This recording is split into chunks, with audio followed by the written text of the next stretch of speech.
Moi, ce que je voulais commencer par faire, alors c'est pas un message, c'est un message de soutien. C'est à toutes les personnes, tous les pompiers et tout le monde agricole qui s'occupe de toutes ces personnes qui sont en difficulté aujourd'hui. Voilà, c'est un message de soutien, une grosse pensée pour eux. Je crois que c'est un moment compliqué, de beaucoup de familles qui vivent des moments compliqués. Donc voilà, c'est ma première pensée, c'est celle-là. Ensuite, je voudrais vous remercier pour votre confiance, remercier le COMEX, bien entendu, dans son ensemble, avec qui on a échangé ce matin, et remercier aussi tous les salariés de la Fédération française de football pour tout son travail au quotidien. Je crois que si cette fédération fonctionne aussi bien, je pense que c'est parce que vous avez aussi une belle équipe. Donc voilà, je pense à tout le monde aujourd'hui. Aujourd'hui, pour moi, c'est juste une continuité, quelque part un rêve. Ce que je peux vous dire, c'est que j'ai eu des propositions pendant ces 4-5 ans où j'ai arrêté pour reprendre un club et je les ai toutes refusées pour l'équipe de France. Parce que l'équipe de France, pour moi, c'est la seule chose que je voulais faire après ma carrière, enfin après mon expérience avec le Real Madrid. C'était la seule chose que je voulais faire, c'est entraîner cette équipe de France. Je l'ai connue gamin, j'ai commencé minime, j'ai franchi toutes les étapes, jusqu'à arriver à la sélection A, qui est le summum. Voilà, il n'y a pas d'autre mot. Aujourd'hui, j'ai l'opportunité d'être le sélectionneur de cette équipe. Et je vais tout donner pour que cette équipe continue à gagner. Voilà, c'est la seule chose qui m'anime, c'est de pouvoir travailler pour cette équipe de France et pour qu'elle continue à gagner. Je voudrais bien sûr féliciter, comme vous l'avez dit, Dédé et tout son staff, bien entendu, pour ces 14 années remarquables. Je veux simplement lui dire, Dédé, bravo pour tout ce que tu as fait. De toute façon, voilà, tout le monde est reconnaissant avec le travail que tu as fait. Donc voilà, je voulais te féliciter. C'est l'occasion pour moi pour te dire bravo. Et maintenant, il y a quelque chose, une autre étape qui va s'ouvrir avec notre staff, avec d'autres personnes, mais toujours pour la même chose, c'est-à-dire voir l'équipe de France gagner. Donc, Président, vous m'avez choisi, je vais mettre toute mon énergie pour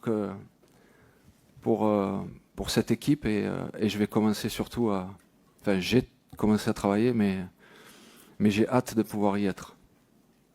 Voilà, merci en tous les cas. Merci, voilà, vous avez l'essentiel. Maintenant, évidemment, on est prêt à répondre aux questions que vous pourriez avoir. Bonjour Zinedine, bonjour Philippe. Léo Huisman de l'agence France Presse. J'ai une question pour vous deux. La première pour vous Zinedine. Donc votre nom effectivement circule depuis longtemps pour être à la tête de l'équipe de France. Vous n'avez pas caché votre désir de devenir un jour entraîneur. Aujourd'hui, quel sentiment vous anime maintenant que ça se concrétise? Et pour Philippe, est-ce que Zinedine était l'évidence même? Y a-t-il eu une réflexion de votre part, d'autres noms, etc. Voilà. Pour moi, c'est une joie immense. Sincèrement, en fait, je suis heureux de ce qui m'arrive aujourd'hui, de pouvoir devenir le sélectionneur de cette équipe de France. J'ai pas d'autres mots. Je suis contenu parce que forcément, mais j'ai plein d'émotions en moi, quoi. Je suis prêt pour relever le défi. Voilà. En tous les cas, c'est ce qui m'anime aujourd'hui, de pouvoir travailler auprès de cette équipe de France. Bon, je l'ai dit, nous, c'est beaucoup de fierté, beaucoup de responsabilité aussi, parce que quand on sort d'une dizaine d'années aussi brillantes, il faut trouver la personne dans laquelle vous ayez confiance pour nous conduire sur le même chemin pour j'espère, les années qui viennent. Et donc, évidemment, le profil de Zinedine s'est imposé, je l'ai dit, moi je l'ai rencontré la première fois dès février 2025, c'est-à-dire assez peu de temps finalement après l'annonce de Didier. Et je lui ai dit, il y a une chose qui m'a frappé, qui a fait définitivement peut-être basculer les choses. C'est dans les échanges qu'on a eus, dans les perspectives qu'on a tracées. Il m'a dit, Président, je sais comment gagner. Et quand il m'a dit ça, j'ai senti quelqu'un qui avait à la fois l'envie, une confiance en lui pour mener nos Bleus. Et c'est ce qu'il faut pour que notre équipe de France soit performante, encore une fois, dans les années qui viennent. Bon, bonjour Zinedine, au fond, Ouais. Baptiste Després, Le Figaro. Ouais. Vous dites avoir refusé beaucoup d'offres depuis 4-5 ans. Est-ce que ce 28 juillet 2026 est le plus beau jour de votre vie d'entraîneur? Ouais. Et deuxième petite question. Bah, allez-y. Ouais, non, allez-y. Et la deuxième question, j'en prie. quel sera le style Zidane en équipe de France? Ah ben, le style, vous allez le voir bientôt. Enfin, je pense qu'on aura un point presse, enfin, ou une conférence de presse pour au mois de septembre et j'expliquerai un petit peu. Je pense que là, on a juste le temps de présenter aujourd'hui cette nomination et puis on aura le temps de parler de tout ça. Mais bon, ce que je peux vous dire, c'est que je suis animé par le jeu. Enfin, j'ai été un numéro 10. Moi, ce qui m'anime, c'est d'aller marquer des buts. Bien sûr, il faut un équilibre d'équipe, c'est forcément, ça c'est plus important, mais ce qui m'anime, c'est le jeu. Voilà. J'ai vécu 25 ans en Espagne, donc vous savez ce que ça veut dire. Donc voilà, j'ai commencé par la France, et j'étais, comme je vous ai dit, je suis un numéro 10, et donc moi sur le terrain, j'étais un leader de terrain, et aujourd'hui, je vais devenir un leader par mon expérience, par ce que j'ai fait, parce que je crois être maintenant comme entraîneur. Donc voilà, mais vous allez voir ça tranquillement. On va se revoir rapidement. Et bien parce que c'est ce que je voulais faire. C'est-à-dire que une fois que vous avez goûté à l'équipe de France, moi je l'ai connu minime. J'ai fait toutes les catégories. Je suis arrivé à l'équipe A. D'ailleurs, à l'équipe A pour gagner en France à 98, c'est la plus belle chose qui me soit arrivée dans ma vie. C'est de gagner avec les copains de 98, grâce à Aimé et son staff, toutes ces personnes qui ont œuvré à ce qu'on puisse gagner cette Coupe du Monde chez nous en France. Donc voilà, aujourd'hui, j'ai passé ces 4-5 années à attendre ce jour-là. Voilà. Et là, ça devient réalité, donc forcément, je suis un peu ému, mais vous ne pouvez pas le voir. Hein, je suis tout excité, quoi. C'est quelque chose de fort pour moi aujourd'hui. Donc voilà, et en même temps, il se passe des choses qui sont compliquées pour beaucoup de gens. Donc voilà, mais je suis heureux de cette nomination. Bonjour Zinedine, Giovanni Castelli, la chaîne L'Équipe, juste là. J'aurais une question pour le président également. Vous avez porté le numéro 10 de l'équipe de France, le brassard également.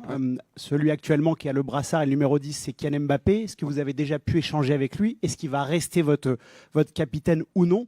Et question pour le président, vous avez longuement évoqué Didier Deschamps. Est-ce qu'il y a un hommage qui sera prévu à la rentrée pour l'ancien sélectionneur de l'équipe de France ou non? Merci beaucoup. Ouais. Ben, on n'a pas échangé avec Kylian. Je pense que le plus important pour lui, c'est de se reposer, de profiter justement de ces moments de repos qu'il a eu et bien mérité après cette saison et puis après la Coupe du Monde. Et on aura l'occasion de parler de tout ça avec lui et tous les joueurs bientôt au mois de septembre. J'avais proposé effectivement à Didier de venir juste après la Coupe du Monde ici à la Fédération. Ça n'a pas pu se faire.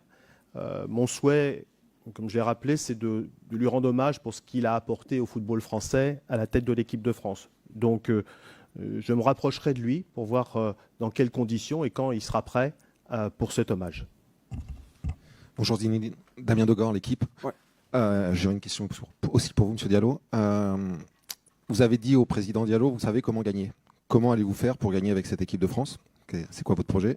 Et M. Diallo, vous avez dit avoir rencontré Zinedine Zidane en février 2025 et l'avoir vu plusieurs fois ensuite. Quand est-ce que vous avez eu son accord définitif? Je peux pas vous expliquer comment on va gagner en 2 mots comme ça. Moi, ce que je sais, et ce qui est le plus important, c'est qu'on a la matière, c'est-à-dire qu'on a des joueurs extraordinaires. J'ai une équipe extraordinaire qui va être en place et ça c'est pareil. Donc après, là, il faut que j'atterrisse, il faut que je vois les joueurs, il faut que je leur explique ce qu'est mon projet de jeu, ce que l'on va faire ensemble. Et après, ça sera à moi, en tant que leader, comme entraîneur, de mener cette équipe à continuer à gagner. Parce que justement, ce qui a été fait jusqu'à maintenant par Dédé, c'était de grandes choses. Et donc, je vais essayer de continuer à faire gagner cette équipe. Bon, je l'ai dit, on s'est vu la première fois en février 2025, en tête-à-tête. Et j'ai envie de dire, spontanément, je pense que les choses le fluide est bien passé. Et j'ai su tout de suite que l'envie de Zinedine de prendre l'équipe de France correspondait à ce que la fédération avait besoin à cette équipe. Donc les choses se sont faites très naturellement, très vite, parce que l'évidence s'imposait. Zinedine, bonjour. Ici Bonjour. François Pinet, RMC. Comment sont passés ces 4-5 ans, votre rapport au football pendant ces années-là? On vous a vu évidemment dans les stades, mais est-ce que vous regardiez par exemple l'équipe de France comme un supporter ou déjà comme avec une réflexion derrière pour travailler avec cette équipe dans le futur? J'ai toujours regardé cette équipe de France comme un supporter, mais aussi comme un futur entraîneur. Je ne vais pas vous le cacher, de toute façon, je l'ai dit, je l'ai toujours dit. Et je n'ai pas continué, en tous les cas, je n'ai pas pris un club pour ça. Mais chacun peut penser ce qu'il veut, hein, et il n'y a pas de souci, mais en tous les cas, je me suis dit que la seule chose que je voulais faire après Madrid, c'est entraîner l'équipe de France. Et je m'y suis tenu. C'est-à-dire que j'avais des opportunités, je pouvais très bien avoir un projet, suivre un projet pendant 2-3 ans. Je savais que Dédé était là, en place, de toute façon, et ça pouvait durer. Une fois qu'il a pris sa décision, de toute façon, et je crois que c'était en janvier 2025, dès le lendemain, de toute façon, j'étais animé de pouvoir dire et l'envie de pouvoir être le suivant après Dédé. Et c'est ce qu'on a fait avec le président, on s'est rencontrés au mois de février. Et voilà. Et l'accord a été scellé à ce moment-là. Bon, bonjour Zinedine, dans le fond, Louis Vix, Sport Plus, Canal Plus. On le sait, vous connaissez très très bien l'Espagne. Ça fait 3 ans que l'équipe de France joue la Roja et que ça se passe pas très bien. Ouais. Est-ce que vous diriez que battre l'Espagne constitue l'un de vos plus grands défis? Il n'y a pas que celui-là. Hein. Il n'y aura pas que celui-là parce que vous savez, quand vous devez gagner toutes les équipes. Donc c'est vrai que l'Espagne est une équipe coriace. Je connais très bien comment le foot espagnol évolue. Et ça fera partie, mais c'est pas la priorité, puisque la priorité, mon premier match, c'est la Turquie, en Turquie. Donc voilà, on aura 4 matchs au mois de septembre. Ça c'est bien parce j'aurai pratiquement 3 semaines à être avec les joueurs. Je crois que c'est inédit. En général, c'est 10 jours maximum. Là, ça sera pratiquement 3 semaines. Donc ça, c'est génial pour pouvoir être avec les joueurs et préparer quelque chose. Mais mon premier match et mon premier objectif, c'est la Turquie en Turquie. Zinedine, bonjour. Là, juste à côté. Ouais. Fabrice Lamperti, la Provence. On l'a dit, tu fais... Provence. La Provence, c'est ça. On est là. Tu es une légende du football français. Vous faites la fierté aussi de beaucoup de personnes, notamment à Marseille. Est-ce que vous avez un message pour tous ces gens que vous faites rêver et qui ont envie de continuer à rêver avec vous? Oui, j'ai envie de leur dire merci pour leur soutien, mais tout au long de la carrière, c'est vrai que j'ai senti un petit peu qu'ils ont toujours été là, et à chaque fois que j'ai l'occasion de me rendre dans la région, bon, je sens la ferveur, donc voilà. Donc merci, tout simplement. Et ce que je veux aujourd'hui, c'est pouvoir continuer à les faire, en tous les cas, rêver, parce que l'équipe de France fait rêver, pas que moi, mais l'équipe de France fait rêver, mais l'équipe de France fait rêver quand elle gagne, on le sait. Donc je vais essayer de tout faire pour qu'on puisse continuer à aller dans ce chemin. Bonjour Zinedine, ici, Oui, Emma Sarango, bonjour. Radio France. On a beaucoup loué vos qualités d'entraîneur depuis le début de cette conférence de presse, mais quelle est la différence entre être entraîneur d'un club et sélectionneur d'une équipe de France? Quels sont les pièges à éviter, selon vous, dans les 4 prochaines Moi, années? je pense pas qu'il y ait de piège. Je crois que c'est un métier complètement différent, c'est sûr. J'ai connu celui de club. Aujourd'hui, c'est quelque chose de nouveau pour moi, mais ça me fait pas peur. C'est peut-être même comme c'est ce que je voulais faire.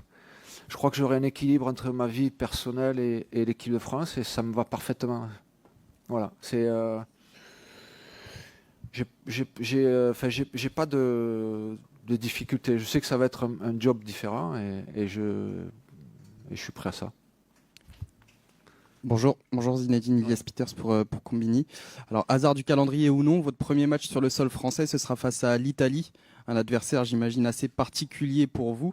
Est-ce que c'est une date que vous avez déjà cochée, et quel regard vous portez sur ce futur match? J'ai tout coché. Les 4 matchs qui arrivent, là, je les ai cochés, ils sont bien dans ma tête.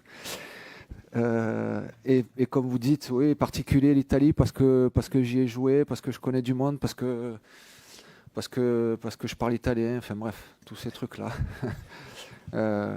Mais ça fait un petit moment que je travaille à cette préparation de ces 4 matchs.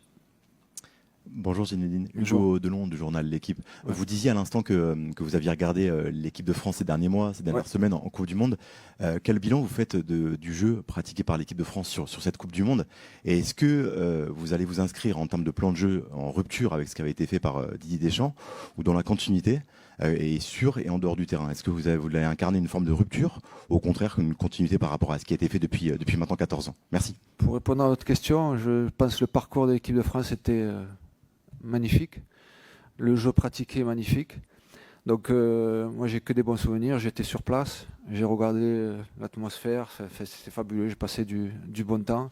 Je crois que les gens aussi ont supporté l'équipe de France. Tous les supporters qui sont venus supporter cette équipe de France ont rien à redire sur ce qui s'est passé avec l'équipe de France depuis toutes ces années, donc j'ai pris du plaisir à les voir.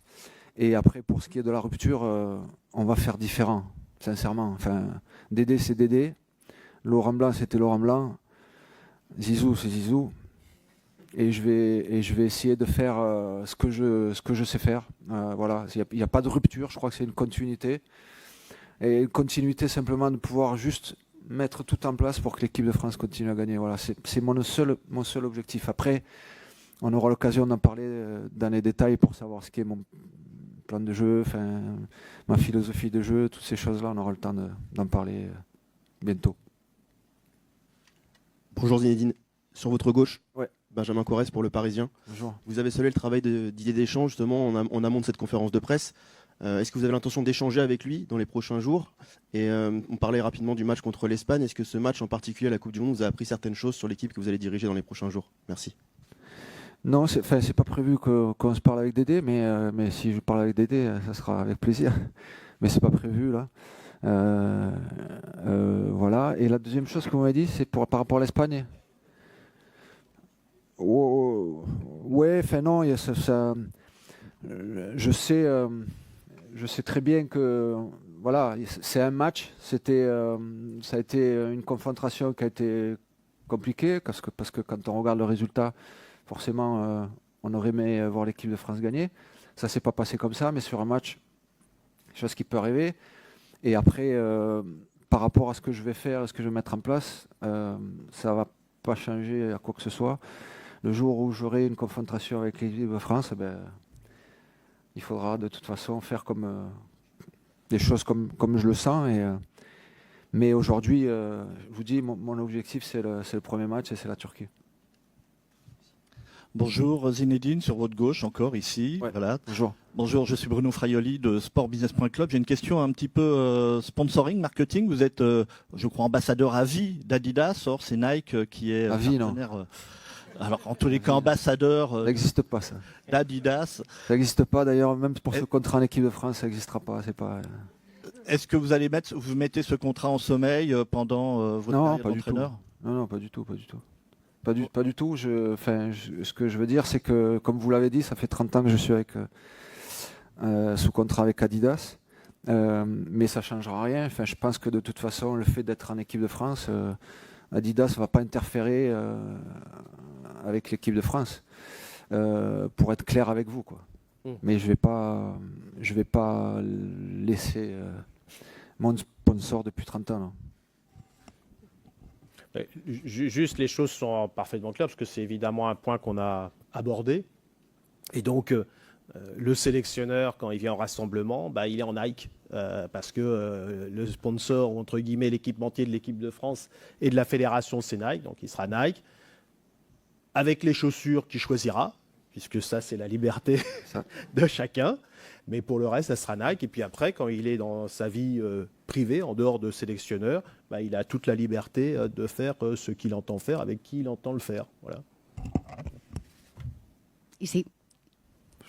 Bonjour. Bonjour. Pardon. Bonjour.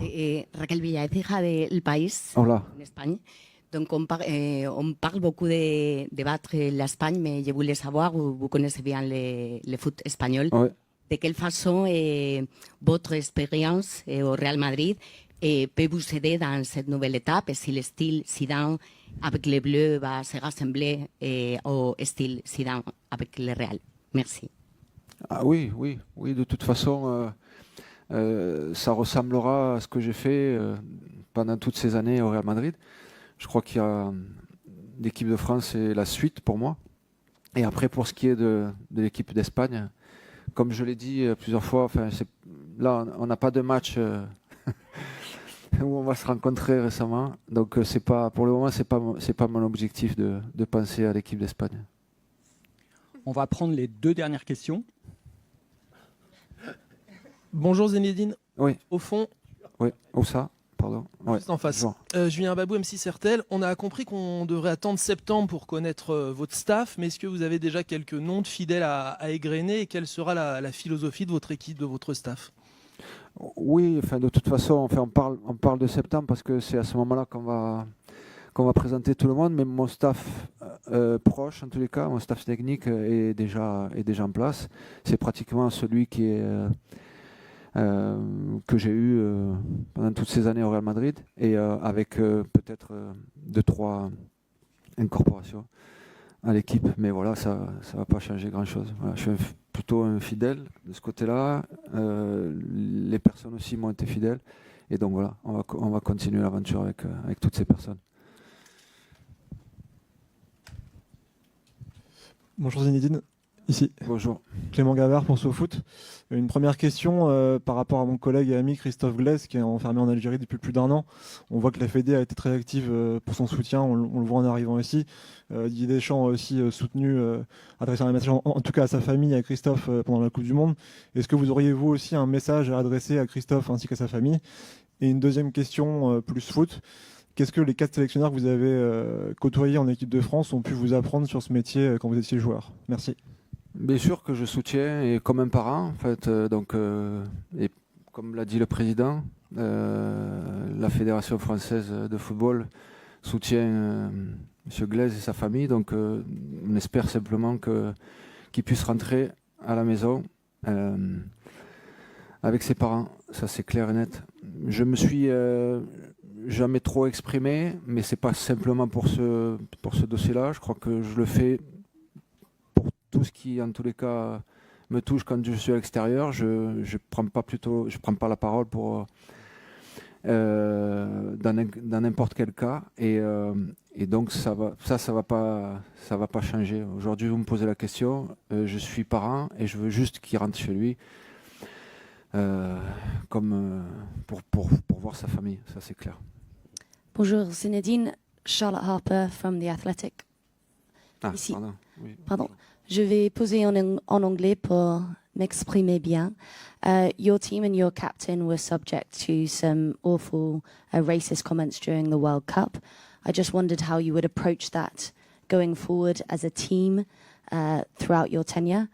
And secondly, you haven't worked as a manager for 5 years. Can you explain professionally what you have been doing and perhaps personally as well? Merci beaucoup. Merci beaucoup. Il va falloir que... I'm over here. Allez-y. Okay, so the French team received a lot of racial abuse. Oh no, En français, English. oui, c'est mieux. Sorry. Français, ça sera mieux. Sorry. L'équipe française a reçu beaucoup d'abus racistes pendant la Coupe du Monde. Qu'est-ce que serait votre approche vis-à-vis ça pendant les prochains 10 ans? Et une deuxième question, vous n'avez pas travaillé depuis 4-5 ans, qu'est-ce que vous avez fait pour se préparer pour aujourd'hui?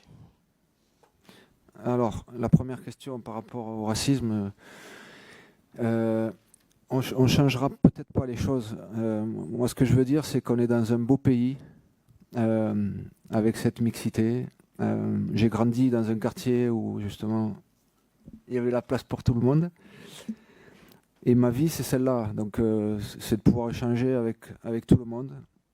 Nous sommes tous des êtres humains et donc j'espère, et il faut combattre en fait en tous les cas le racisme. C'est ce qu'on essaye tous de faire à sa manière.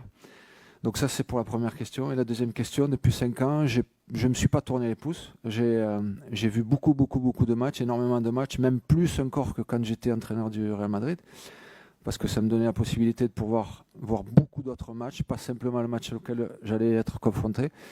Donc voilà, depuis ces 5 ans, j'ai vu beaucoup de matchs et j'ai vu surtout beaucoup l'équipe de France dans son ensemble. Et je peux vous dire qu'il y a un gros potentiel. Voilà. Okay, so I'm fully against racism, obviously, and I'll be fighting to protect my team from that. And the second question, I haven't been doing nothing with my spare time. I've been watching lots and lots of matches, probably more so than when I was with Real Madrid. So I'll be working to do the best for my team. Merci, messieurs. Merci beaucoup. On va passer aux photos maintenant, s'il vous plaît. On se met debout.